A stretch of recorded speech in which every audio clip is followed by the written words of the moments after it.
The more we get together, together, together, the more we get together, the happier we'll be. 'Cause your friends are my friends and my friends are your friends. The more we get together, the happier we'll be. The more we get together, together, together, the more we get together, the happier we'll be. There's Alejandra and Kiera and Elena and Anton. The more we get together, the happier we'll be. Did you hear those names I said today? When I was saying them, I noticed something. I'm going to say them again and see if you can watch my mouth and see if you know what I'm thinking. I didn't even think this until I said them and I heard it today. Alejandra, Kiera, Elena, Anton. Did you notice what I noticed when I said those words? Yeah, 3 of those names start with the same sound. Listen. Alejandra, Elena, Anton. Do you see my mouth making that big sound? Do you know what sound that is? That's right. It's the letter A. The letter A makes that sound. Good job. Kiera did not have an A, did she? She has one at the back of her name. Her name starts with K, K, K, K. What letter is that? K, K, K, K, K. Okay, good job, friends. Good job. All right, we're going to do another listening game today. And it is listening to noises that are loud and noises that are soft. Loud. Hear the difference between loud and soft. Good job. There's a big difference between loud and soft. All right, so you're going to need to help me with this game. So if you have to pause me and stop me for a minute, that's okay. But you need to find something that you can use for a drum. Now, you might have a drum like mine this is actually a drum, right? But if you don't have a drum, do you think you should pout? Do you think you should be sad today because you don't have a drum?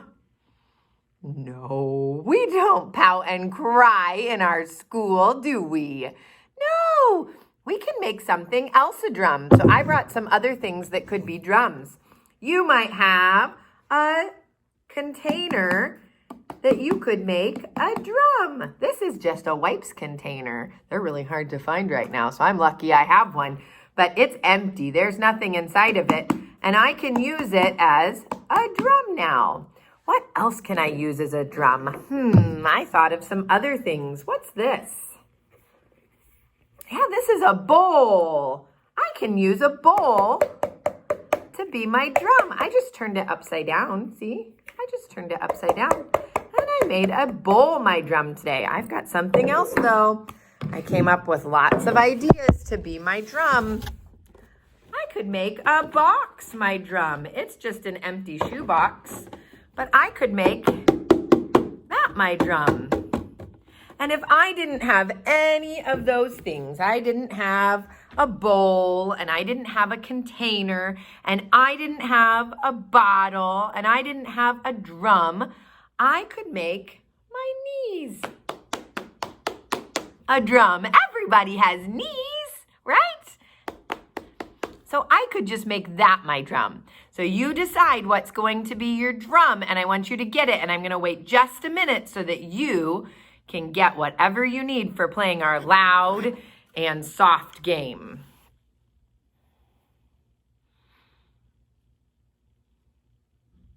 When you have your drum, come back here, and then we're just going to wait. We're going to be patient for all of our friends to get something to play our game with. Can you give me a thumbs up if you're ready to go?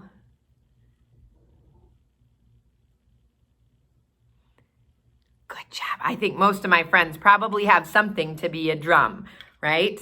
Either a drum or a container or a bowl or a box or your knees, right?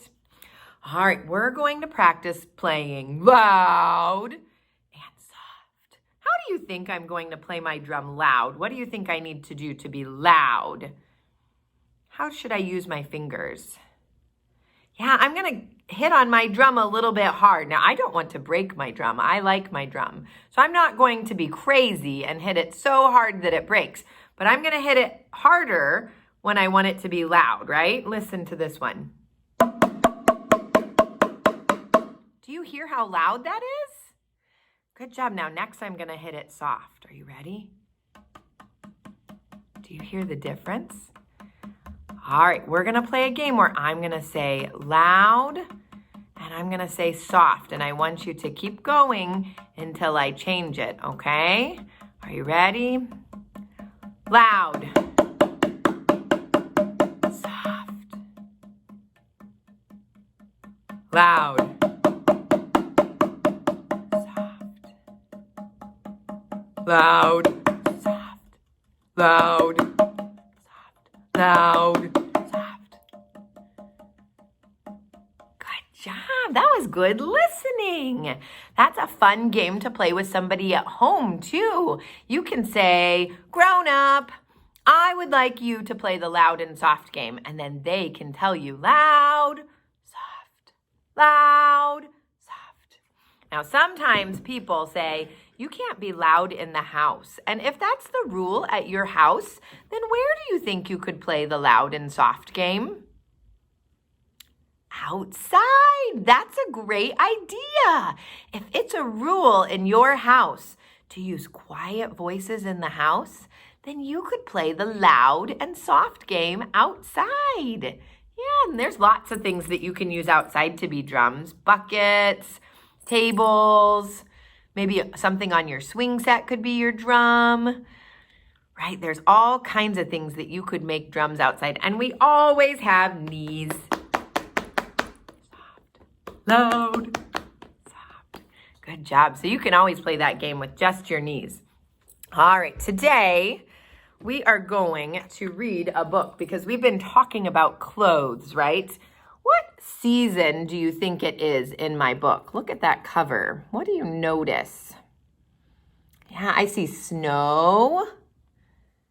Right, what season is there snow? Winter. Good job. So I brought some clothes that you need for winter time. Are you ready? I'm going to put them down here so that I can grab them. What kind of clothes do we need in the winter time? What is this? Yeah, that's right. It's a coat. I need a coat to keep my body warm in the wintertime. And this even has a nice hood for my head, right? Ooh, how do I close this coat? We talked about ways that our clothes close the other day. Did you practice any of those? Those are good things for you to make your hands stronger with. Yeah, that's a zipper. Good job, my friends who said zipper. This one closes with a zipper. Okay, and it has pockets. We talked about pockets too, didn't we? Pockets and a zipper. What else do I need in the winter time? Ooh, what's this? This goes up here. What's that called? I wear that in the winter time when it's cold. That's right, it's a hat. It keeps my head warm. Good job. And there's one more thing. In the wintertime, my hands get cold. What would I put on my hands in the wintertime? Do you know? What would I put on my hands in the wintertime? Good job. I can put two different things. These are called gloves, and they have finger parts. Gloves. Good job. And these, do you know what these are called? That's right, mittens. These are called mittens. They don't have a part for my fingers, just my thumb. And all my fingers go up here together. They both keep my hands warm though. Gloves, mittens. Gloves, mittens. In Espanol, mittens are miton, right? Is that right? Mrs. Hall doesn't always say it right. I did look at it though and see what mittens in Spanish was. Miton, el miton. All right, so that is what's going to be in our story today. Mittens. This book is called The Mitten. We're going to be talking about a mitten that's in that book. The other thing that's in my book that I wanted to talk about were there's some animals. Do you see those animals on the cover? Yeah, look at some of the animals that you see. What do you notice? What animals do you see? Oh, I hear somebody saying this big guy. What's he called? That's right. He is a bear. El oso. A bear. We're going to see him in the story. What other animals do you see? He has wings. What's he called? See if we can find him in my lap. He is an owl. And I don't know if I'll say this right in Espanol. Búho. Is that right? Búho? I hope I said that right. An owl. Good job. Oh, look at that little guy down there. What's he called? Do you know? What's he called? Here he is. He's a mouse.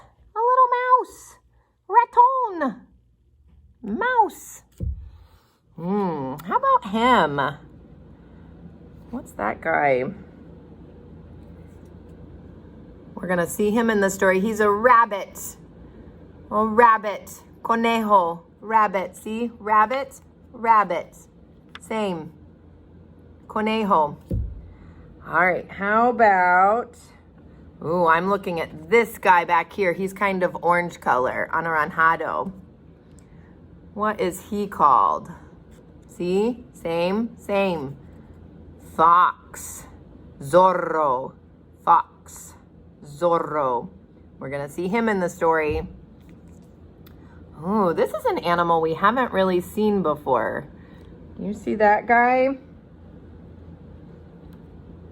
See? Same. It's called a badger. A badger. Tejon. Badger. Oh, look at this little guy down here. He kind of has spikes all over his back. He's so cute. Look, same. Hedgehog. Can you say hedgehog? Erizo. Hedgehog. All right, and there's one more little guy. He's hiding in the ground there. Do you see him underneath the snow? Do you know what he's called? He's right here. Same. Good job. He's a mole. A mole. Or a topo in Espanol. Topo. Good job. All right, those are going to be the animals in our story today. So I want you to be watching for those animals. And what was the thing that covers my hands? The mitten. Good job. We're going to see a mitten in the story. All right, let's read it and see what happens. The Mitten, adapted and illustrated by Jan Brett. The Mitten, a Ukrainian folktale, and it's written and illustrated. She wrote it and drew the pictures by Jan Brett. Once there was a boy named Nicky who wanted his new mittens made from wool as white as snow. At first, his grandmother Baba did not want to knit white mittens. If you drop one in the snow, she warned, you'll never find it. But Nicky wanted snow white mittens, and finally, Baba made them. After she finished, she said, "When you come home, first, I'll look to see if you're safe and sound, but then I will look to see if you still have your snow white mittens." So off Nicky went, and it wasn't long until one of his new mittens dropped in the snow and was left behind. Do you see it there in the snow under the tree? A mole, tired from tunneling along, discovered the mitten and burrowed right inside. Burrowed means kind of dug inside. He went inside. It was cozy and warm and just the right size, so he decided to stay. One thing I like about Jan Brett books is on the side, she gives you a clue of what's coming next. Do you have a guess of what animal we might see next if you look in that picture on the side? Good guess. Keep thinking. A snowshoe rabbit. Were you right? Did you guess rabbit? Came hopping by. He stopped for a moment to admire his winter coat. It was then that he saw the mitten, and he wiggled in feet first. The mole didn't think there was room for both of them, but when he saw the rabbit's big kickers, he moved over. Next, a hedgehog came snuffling along. Having spent the day looking under wet leaves for things to eat, he decided to move into the mitten and warm himself. The mole and the rabbit were bumped and jostled, but not being ones to argue with someone covered with prickles, they made room. As soon as the hedgehog disappeared into the mitten, a big owl, attracted by the commotion, swooped down. When he decided to move in also, the mole, the rabbit, and the hedgehog grumbled. But when they saw the owl's glinty talons, they quickly let him in. His talons are the claws on his feet. Do you see those sharp claws on his feet? Up through the snow appeared a badger. He eyed the mitten and began to climb in. The mole, the rabbit, the hedgehog, the owl were not pleased. There was no room left. But when they saw his diggers, they gave him the thumbs up. It started snowing, but the animals were snug in the mitten. A waft of warm steam rose in the air, and a fox trotted by, stopping to investigate. Just the sight of the cozy mitten made him feel drowsy. That means sleepy. The fox poked his muzzle in. When the mole, the rabbit, the hedgehog, the owl, and the badger saw his shiny teeth, they gave the fox lots of room. A great bear lumbered. That means he walked slowly. A great bear lumbered by. He spied the mitten all plumped up. Not being one to be left out in the cold, he began to nose his way in. The animals were packed in as tightly as could be. But what animal would argue with a bear? The mitten swelled and stretched. It was pulled and bulged too many times its size. But Baba's good knitting held fast. Along came a meadow mouse, no bigger than an acorn. She wriggled into one space left and made herself comfortable on top of the great bear's nose. The bear, tickled by the mouse's whiskers, gave an enormous sneeze. Ah, ah, ah, achoo! The force of the sneeze shot the mitten up into the air and scattered the animals in all directions. On his way home, Nicky saw a white shape in the distance. It was the lost mitten silhouetted against the blue sky. Do you see it up there in the sky? As he ran to catch his snow-white mitten, he saw Baba's face in the window. First, she looked to see if he was safe and sound, and then she saw that he had his new mittens. What do you notice about Baba looking at the mittens on this last page? Do you notice something silly about the sizes of the two mittens? Good thinking. That one is bigger than the other, isn't it? Those animals stretched it all out.